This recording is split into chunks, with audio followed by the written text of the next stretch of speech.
देश का राजनीतिक महापर्व लोकसभा चुनाव अपने 4 चरणों को पूरा कर चुका है। अब बारी है 5वें चरण की। इन सब के बीच 80 लोकसभा सीटों वाला सबसे बड़ा सियासी सूबा बेहद अहम भूमिका निभा रहा है, क्योंकि सभी राजनीतिक दलों की निगाहें यहीं पर टिकी हुई हैं।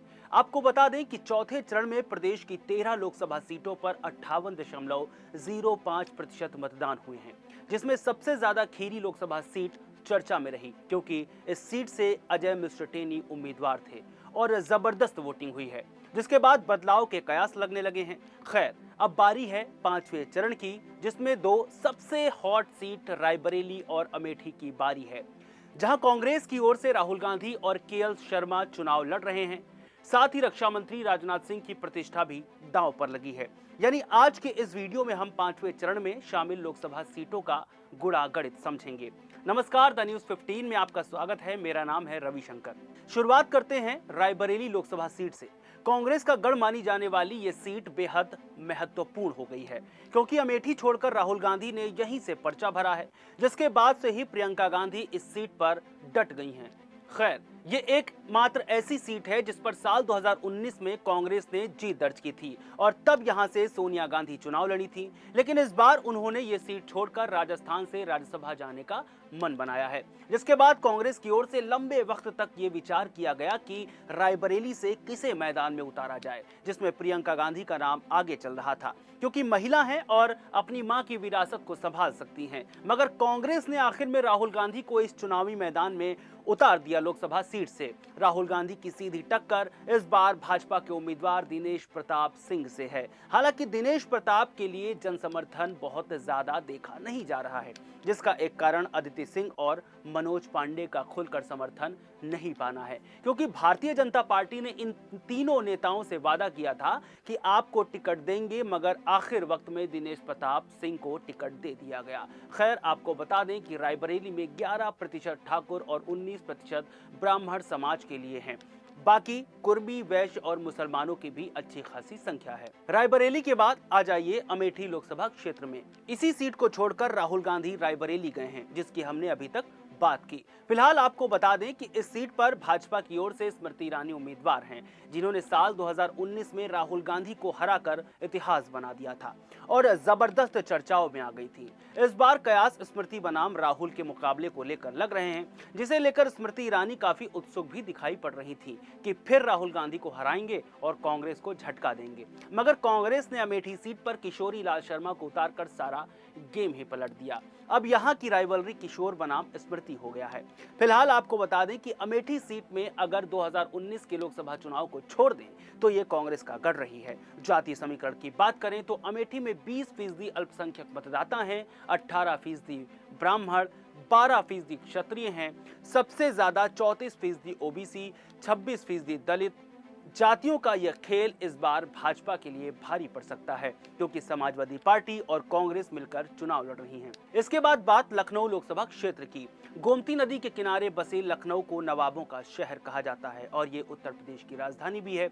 ऐसी मान्यता है कि इस शहर को भगवान राम के छोटे भाई लक्ष्मण ने बसाया था, तो कुछ लोग इसे लखन पासी के शहर के तौर पर भी जानते हैं। दशहरी आम, चिकन की कढ़ाई और कबाब के लिए विख्यात लखनऊ शहर पूर्व प्रधानमंत्री अटल बिहारी वाजपेयी की कर्मभूमि रही है और वो यहां से 5 बार सांसद चुने गए। इस बार इस सीट से भाजपा ने रक्षा मंत्री राजनाथ सिंह को उम्मीदवार बनाया है, जबकि समाजवादी पार्टी की ओर से रविदास मेहरोत्रा उम्मीदवार बनाए गए हैं। आपको बता दें कि लखनऊ संसदीय सीट पर 2019 तक कुल 17 बार लोकसभा चुनाव हो चुके हैं, जिसमें सबसे ज्यादा 8 बार भाजपा और 6 बार कांग्रेस ने जीत हासिल की है। इसके अलावा जनता दल, भारतीय लोकदल और निर्दलीय उम्मीदवारों ने एक बार जीत दर्ज की है। लखनऊ लोकसभा सीट पर पहली बार 1952 में चुनाव हुए तो कांग्रेस से शिवराजवती नेहरू जीतकर पहली बार सांसद बनने का गौरव हासिल कर पाई। इसके बाद कांग्रेस ने लगातार 3 बार जीत हासिल की थी, लेकिन 1967 के चुनाव निर्दलीय उम्मीदवार आनंद नारायण ने जीतकर परचम लहराया था। इसके बाद 1971 में हुए आम चुनाव में कांग्रेस की शीला कौल सांसद बनी थी। यहाँ शिया मुसलमानों की अच्छी खासी संख्या मानी जाती है। अब आ जाइए मोहनलालगंज लोकसभा क्षेत्र में। मोहनलालगंज लोकसभा सीट लखनऊ जिले में है। ये सीट 1962 में अस्तित्व में आई थी। 2024 में ये अनुसूचित जाति के लिए सुरक्षित है। ये कांग्रेस, समाजवादी पार्टी और भाजपा तीनों का प्रभाव वाला क्षेत्र रहा है। बीते 2 चुनाव यानी 2014 से यहां से भाजपा का कब्जा है। उससे पहले यहां 1998 से 2014 तक समाजवादी पार्टी का कब्जा रहा। 2014 में यहां से भाजपा के कौशल किशोर विजयी हुए थे। 2019 में भी उन्होंने ही जीत हासिल की थी। इस बार भी भाजपा ने फिर से कौशल किशोर पर भरोसा जताया है। 2019 में कौशल किशोर ने बसपा के सीएल वर्मा को 90,000 से ज्यादा वोटों से हरा दिया था। उस चुनाव में बसपा और सपा के बीच गठबंधन का था और इस गठबंधन के तहत ये सीट बसपा को मिली थी। हालांकि 2014 से पहले ये सीट सपा का गढ़ थी। इस सीट पर 5वें चरण में 20 मई को मतदान है। आपको बता दें कि इस बार यहां भाजपा के कौशल किशोर के सामने बसपा ने राजेश कुमार उर्फ मनोज प्रधान को मैदान में उतारा है और समाजवादी पार्टी ने आरके चौधरी को मैदान में उतारा है। इसके अलावा कई अन्य निर्दलीय और छोटी पार्टियों के उम्मीदवार भी चुनावी मैदान में हैं। फिर बाराबंकी लोकसभा क्षेत्र की बात करते हैं। लखनऊ से सटे बाराबंकी जिले के 23 लाख से ज्यादा मतदाता 18वीं लोकसभा चुनाव 2024 में अपना सांसद चुनेंगे। सुरक्षित बाराबंकी लोकसभा की सीट 2 बार से भाजपा के कब्जे में है। हैट्रिक लगाने के चांस हैं। इस बार ये सीट इंडिया गठबंधन की ओर से कांग्रेस के हिस्से में आई है और यहां से कांग्रेस ने तनुज पुनिया को चुनावी मैदान में उतारा है। पुनिया के सामने भाजपा की ओर से राजरानी रावत मैदान में है। यहाँ चुनावों में पिछड़े और दलित वर्ग के मतदाता निर्णायक भूमिका निभाते हैं। लोकसभा 2024 के इस बार चुनाव में कुल 23,11,652 मतदाता अपने लोकप्रिय सांसद का चुनाव करेंगे। दलित बाहुल्य होने से सुरक्षित सीट बाराबंकी लोकसभा में दलित और पिछड़े वर्ग के मतदाता निर्णायक भूमिका में अहम रोल निभाते हैं। अब आ जाइए फैजाबाद लोकसभा सीट पर। अयोध्या जिले का फैजाबाद लोकसभा क्षेत्र इस बार पूरी तरह से राममय है। यहाँ प्रधानमंत्री नरेंद्र मोदी से लेकर मुख्यमंत्री योगी आदित्यनाथ अक्सर आते जाते रहते हैं। फिर भगवान राम की प्राण प्रतिष्ठा के बाद तो लगभग माना जा रहा है कि यह सीट भाजपा के खाते में ही आने वाली है, मगर यह सब इतना आसान नहीं लग रहा। घर घर और गांव-गांव संपर्क अभियान चल रहा है। सपा ने मोदी के रोड शो के जवाब में राहुल गांधी और अखिलेश यादव की रैली की मांग अपने संगठन से की है। वहीं प्रियंका गांधी और डिंपल यादव के रोड शो के लिए भी मांग की गई है। हालांकि ऊपरी तौर पर गांव से लेकर शहरी इलाके में बैनर, पोस्टर, होर्डिंग नदारद हैं। चुनावी पर्व जैसा कोई माहौल अभी तक नहीं बना है। बीजेपी और इंडी गठबंधन चुनाव प्रचार के जोरदार दावे कर रहे हैं, लेकिन मतदाता इस बार के चुनाव में पूरी तरह से शांत होकर चुप्पी साधे हुए हैं। भाजपा उम्मीदवार लल्लू सिंह पार्टी के काम के आधार पर वोट मांगते दिख रहे हैं। राम मंदिर, विकास, योगी और मोदी सरकारों की जनपक्षीय योजनाओं को आधार बना रहे हैं। वहीं सपा उम्मीदवार अवधेश प्रसाद मोदी योगी सरकार की खामियां और लोकतंत्र एवं संविधान बचाने की दुहाई देकर वोट मांग रहे हैं। इंडिया गठबंधन के अवधेश प्रसाद और कांग्रेस पार्टी का संयुक्त प्रयास मुस्लिम मतदाताओं के ध्रुवीकरण के साथ साथ जातीय समीकरण मजबूत करने में लगा हुआ है। इसके बाद चर्चा करेंगे गोंडा लोकसभा क्षेत्र की। इस जिले को पहले गोणार्ध कहा जाता था, क्योंकि ऐसी मान्यता है कि यहाँ पहले भगवान राम की गाय चरने आया करती थी। फिलहाल राजनीतिक लिहाज से देखा जाए तो भाजपा ने मौजूदा सांसद कीर्तिवर्धन सिंह को उम्मीदवार बनाया है। कीर्तिवर्धन सिंह पिछले 10 साल से सांसद हैं, जबकि समाजवादी पार्टी ने श्रेया वर्मा को चुनावी मैदान में उतार दिया है। बहुजन समाज पार्टी ने सौरभ को उम्मीदवार बनाया है। इस सीट पर जाति समीकरण की बात कर लें तो 2 लाख से ज्यादा ब्राह्मण और 2 लाख से ज्यादा ठाकुर वोट हैं। इसके अलावा इस सीट पर करीब 3.5 लाख मुस्लिम वोटर और 2.5 लाख से ज्यादा कुर्मी वोटर्स हैं। इस सीट पर दलित वोटरों की भी निर्णायक भूमिका है। इनकी संख्या भी करीब 2.5 लाख है। फिर आ जाइए कैसरगंज लोकसभा क्षेत्र में। ये सीट भी बेहद हाई प्रोफाइल सीट है, क्योंकि इस सीट पर ब्रजभूषण शरण सिंह का वर्चस्व है और इतना ज्यादा वर्चस्व है कि भाजपा को न चाहते हुए भी यहां से उनके बेटे को टिकट देना पड़ा। ब्रजभूषण शरण सिंह लगातार कहते रहे कि अगर उनका बेटा हारा तो समझ लो भाजपा हार गई। आपको बता दें कि पहलवानों के साथ बदसलूकी को लेकर ब्रजभूषण पर आरोप लगे थे और लंबे वक्त के बाद उन पर आरोप तय भी हो गए। हालांकि उनके बेटे करण भूषण को इस सीट से उम्मीदवार बनाया गया है। आपको बता दें कि ब्रजभूषण शरण सिंह पिछले 10 साल से ज्यादा से सांसद हैं। इससे पहले साल 1996 से साल 2009 तक 5 बार समाजवादी पार्टी के बेनी प्रसाद वर्मा सांसद रहे थे। समाजवादी पार्टी ने इस सीट से राम भगत मिश्रा और बीएसपी ने नरेंद्र पांडे को मैदान में उतारा है। जाति समीकरण की बात करें तो सवर्ण बाहुल्य कैसरगंज में सर्वाधिक ब्राह्मण मतदाता हैं और राजपूत वोटर्स की संख्या भी अच्छी खासी है, जबकि क्षेत्र में 18% दलित और 25% मुस्लिम भी हैं, जो एक तरफा ध्रुवीकरण सियासी पासे को पलटने की क्षमता रखता है। कैसरगंज लोकसभा सीट के अंतर्गत गोंडा जिले की 3 और बहराइच की 2 विधानसभा सीटें आती हैं।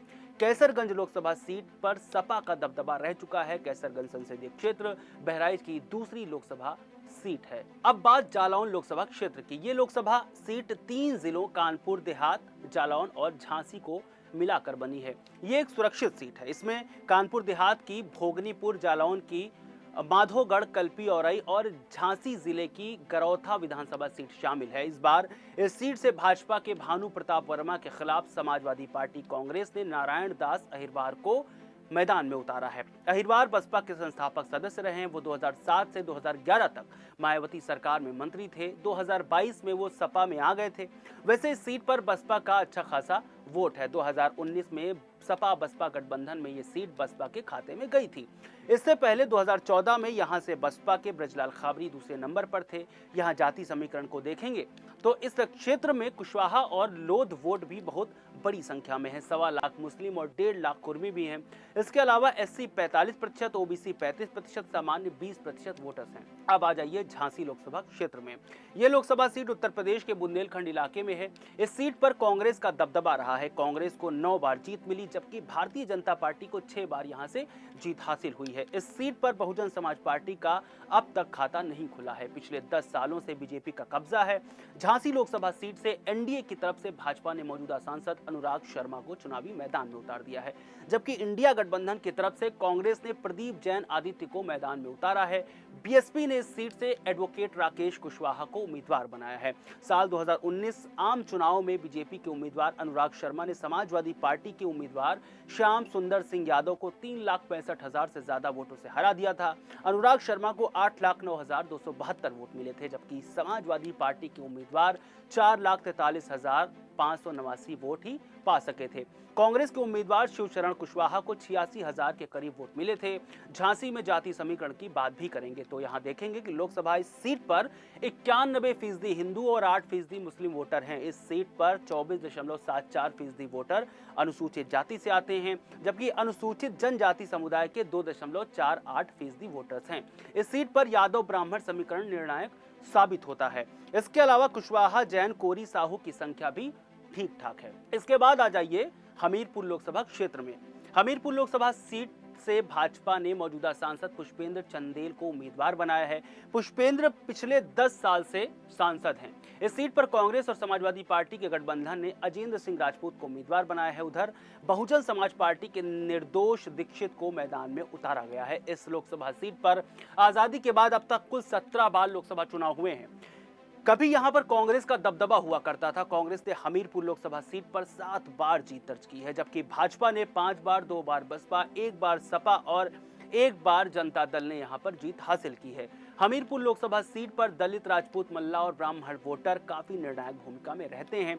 इस सीट पर 3.5 लाख के करीब दलित वोटर हैं, जबकि राजपूत और ब्राह्मण वोटरों की संख्या भी करीब 2.5 लाख है। यहाँ पर मल्लाह वोटरों की भूमिका भी निर्णायक है, जो करीब 2 लाख के करीब है। हमीरपुर लोकसभा सीट पर करीब 1 लाख मुस्लिम मतदाता भी है। फिर आइए बांदा लोकसभा सीट पर। बांदा सीट से भाजपा ने मौजूदा सांसद आर.के. सिंह पटेल को उम्मीदवार बनाया है, जबकि समाजवादी पार्टी ने शिवशंकर सिंह पटेल को मैदान में उतार दिया है। उधर बहुजन समाज पार्टी ने मयंक द्विवेदी को उम्मीदवार बना दिया है। बांदा संसदीय सीट पर कभी किसी दल का लंबे समय तक दबदबा नहीं रहा है। यहाँ पर अब तक चुनाव हुए जितने भी, उसमें किसी भी दल ने चुनावी जीत की हैट्रिक नहीं लगाई। समाजवादी पार्टी 2014 में हार के साथ ही हैट्रिक से चूक गई थी, लेकिन इस बार भारतीय जनता पार्टी भी हैट्रिक की रेस में बनी हुई है। हालांकि इस बार मुकाबला कांटे का होने की उम्मीद है, क्योंकि 2019 के चुनाव में भाजपा को कड़े मुकाबले में जीत मिली थी। इस बार चुनाव में उत्तर प्रदेश में सपा और कांग्रेस मिलकर चुनाव लड़ रहे हैं। बांदा सीट पर अब तक 7 बार ब्राह्मण उम्मीदवार तो 5 बार कुर्मी उम्मीदवार को जीत मिल चुकी है, इसलिए इस क्षेत्र को ब्राह्मण और कुर्मी बाहुल्य माना जाता है। इसके बाद बात फतेहपुर लोकसभा क्षेत्र की। भाजपा ने मौजूदा सांसद और केंद्रीय मंत्री निरंजन ज्योति को फतेहपुर लोकसभा सीट से उम्मीदवार बनाया है। निरंजन ज्योति के पास जीत की हैट्रिक लगाने का मौका है। इंडिया गठबंधन की तरफ से समाजवादी पार्टी ने नरेश उत्तम पटेल को मैदान में उतारा है। बीएसपी ने डॉक्टर मनीष सचान पर भरोसा जताया है। कांग्रेस को राष्ट्रीय राजनीति में पटखनी देने वाले पूर्व प्रधानमंत्री विश्वनाथ प्रताप सिंह फतेहपुर लोकसभा से ही साल 1989 में जीते थे, जब वो तिंदवारी विधानसभा जीतकर मुख्यमंत्री बने। तब वो सीट इसी संसदीय क्षेत्र का हिस्सा थी। गंगा के किनारे बसे इस शहर की संसदीय क्षेत्र में हमेशा कांग्रेस काबिज रही। पूर्व प्रधानमंत्री लाल बहादुर शास्त्री के पुत्र हरिकिशन शास्त्री यहां से 2 बार सांसद रहे हैं।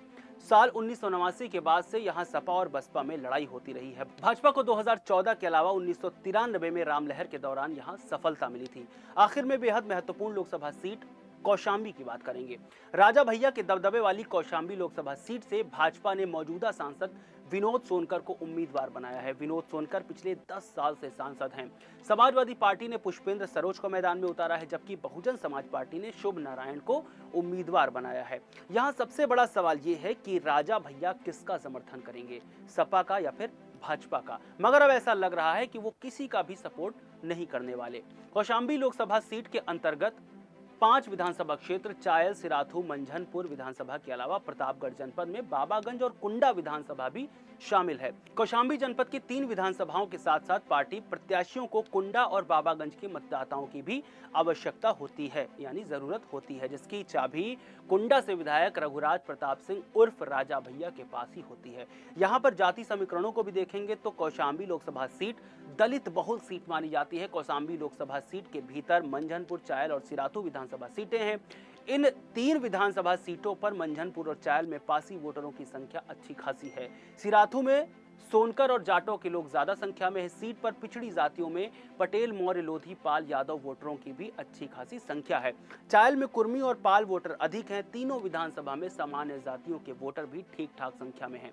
कौशांबी नेवादा ब्लॉक में ब्राह्मण वोटर ज्यादा हैं। फिलहाल इन सीटों पर 5वें चरण में चुनाव होने हैं और इन सभी उम्मीदवारों की किस्मत का ताला 4 जून यानी नतीजों के दिन ही खुलेगा। आज के लिए फिलहाल इतना ही। द न्यूज़ 15 को देखने के लिए हमें सब्सक्राइब करें। शुक्रिया।